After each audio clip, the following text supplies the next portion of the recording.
Hey guys, Stephen Tony here, and I am back with a new video. And I thought for tonight I would do another episode in my opinion, from the Shelves series. And for this one, I wanted to talk about the not so much talked about Lucio Fulci um, erotic mystery thriller, The Devil's Honey. Now, in spite of its title, it is not as lurid or as provocative as you might think it is. Um, it's pretty tame by today's standards. I know, although one or two of the like moments like might still pop your eyes out a bit, uh, but anyway, the main gist of this story is that this uh, girl here, Cecilia, is in love with this guy Gaetano, and one day they're riding on on his motorcycle, and it crashes. Um, and, and at first it looks like he's okay, the accident's only minor, and he goes into a recording studio. He's a saxophonist for this record being put out, and he ends up collapsing during the session. She rushes him to the hospital, and he gets operated on by this well respected surgeon named Dr. Guido Domenici, played by Brett Halsey. Now, unbeknownst to his staff and also his patients, he's having problems himself.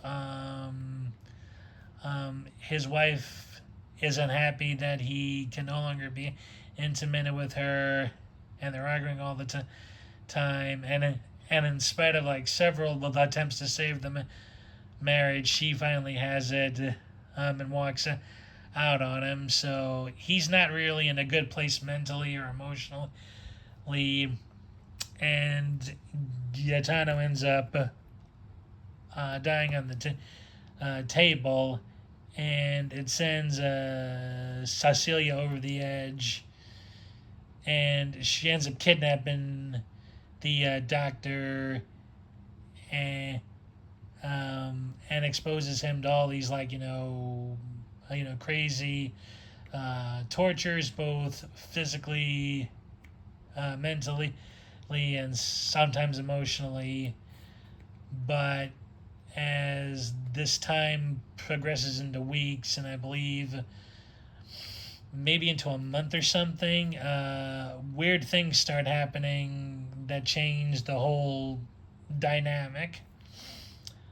I used to have this film on the Severin Films old Blu-ray, but I was not overtly impressed with that version, so I sold it and upgraded to this fantastic 88 films copy. From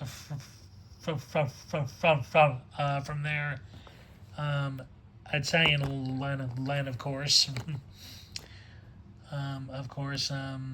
And again, I really enjoyed this film, in spite of its title and in spite of some of the content in it. It's actually much more than just an exploitative type of film, a sleazy type of film, or even a sexploitation type of film.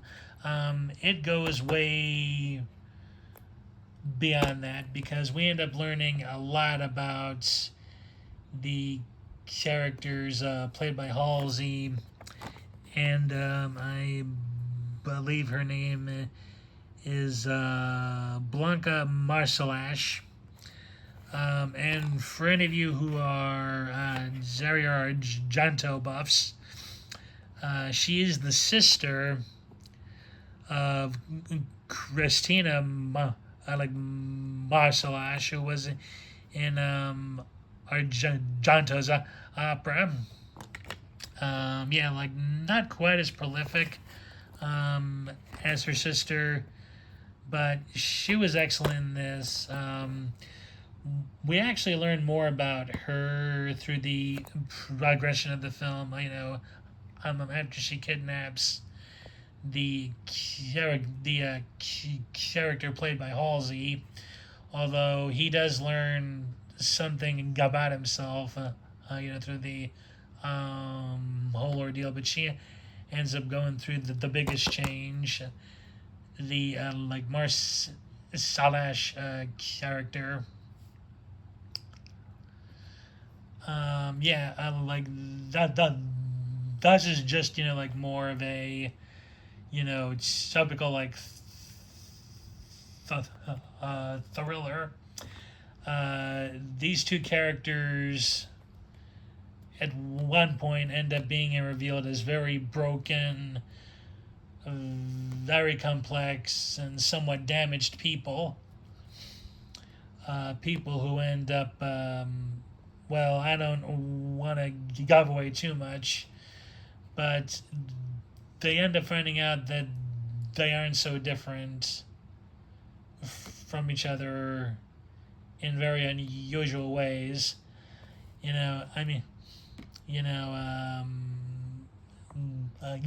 I mean, she does subject him to a bunch of cruel stuff. In this she puts like a dog collar on him. She tries to drown him. I think at one point she she burns him. A couple of times, and she is cruel, to him in this, but the audience, or at least from my perspective of it anyway, you kind of don't really forgive her, I guess, in a way, to put it, but you sort of come to understand what led her to her breakdown on her lover's death, and you learn it wasn't all pink and rosy as she's early selling people. Halsey's character, isn't a bad guy as well. He has a very, hefty issue in his mind.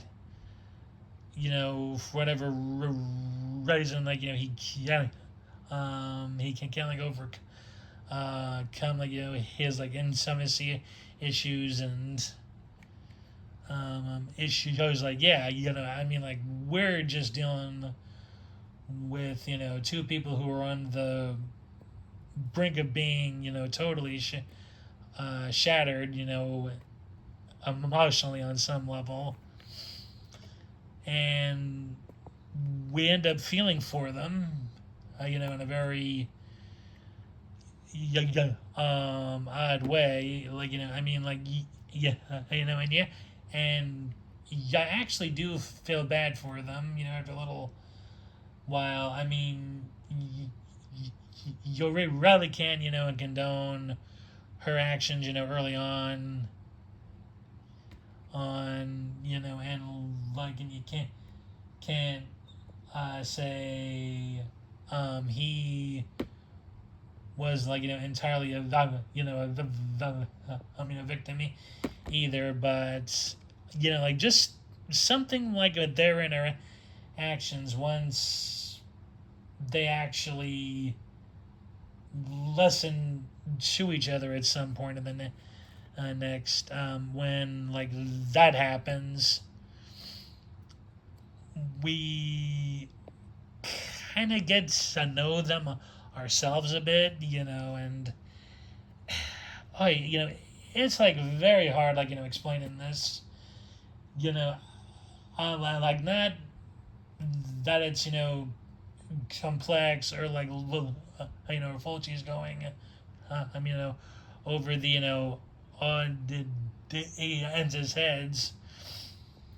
Like but it's just like it's very like weird, like how he gets us the viewers to engage on a sort of emotional level with the two leads. Like leads, I mean, I doubt like that was like his intention.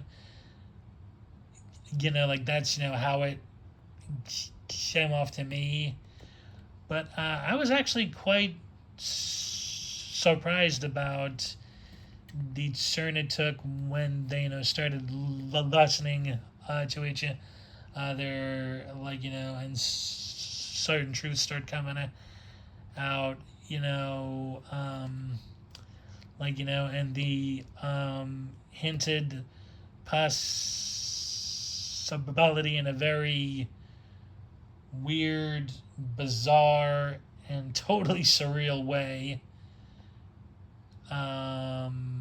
that they hopefully end up becoming better people. I mean, it is left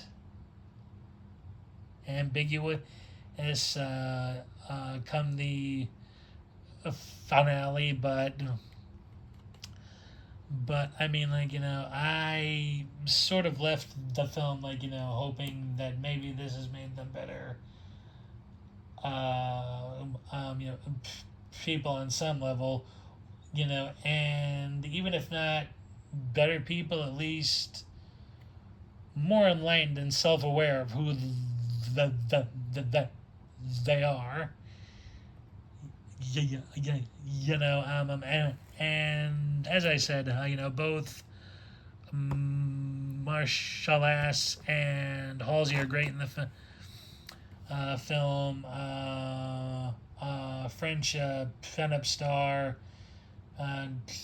Corinne Clary has the like role of Halsey's frustrated wife, and she does excellent, I think, in the film. I mean, like up until like thus, like I had always thought she was pure eye candy, but she proved herself a fine actor. I'm a fine actress as well. And yeah, I mean, the film isn't for every. Like the film isn't for every one. Obviously, like some of the stuff. Halsey's character is subjected to. It's not like extreme, but it would probably unnerve folks. Unlike even people expecting it, and like might find it a tinge unnerving at the start,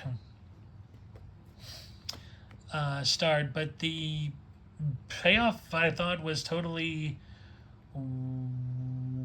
worth it. I mean, at least like that's how I saw it. Other people like might see it differently, but the experience was quite interesting.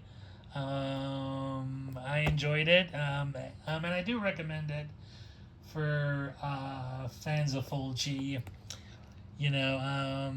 it's something different. It's probably something not everyone has seen of his, and I will say it's totally worth it. You, just the atmosphere, tension, the acting's good, and I do recommend the Italian cut over the English dubbing, because in the English version they're switched from Italians to Americans. Halsey's character goes from being Dr.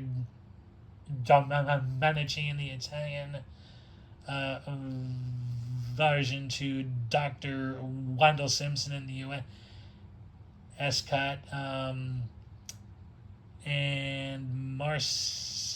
And Marzalage's character goes from Cecilia to Jessica, and only character who really doesn't go through a name change is Chloe's character.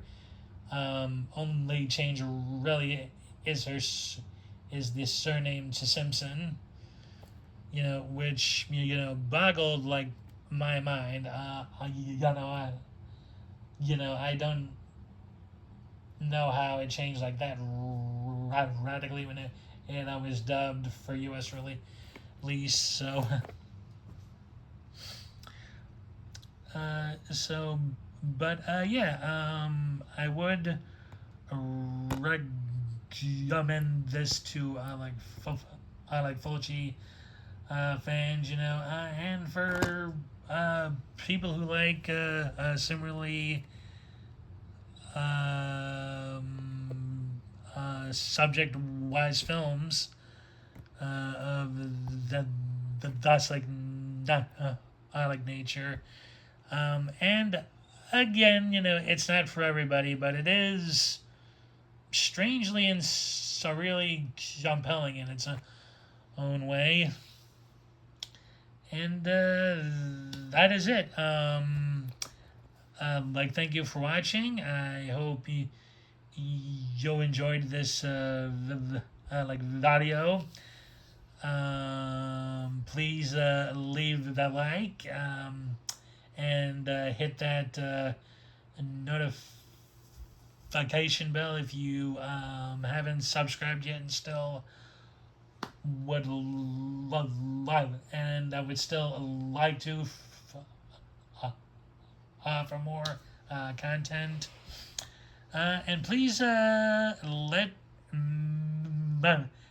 please let me know what you thought about this film in the comments. If you have seen it, if you haven't seen it, if my talk intrigued you into seeing it, please feel free to comment. And again, thanks for watching. I hope you enjoyed, and I'll see y'all in the next one. Take care, everyone. Bye.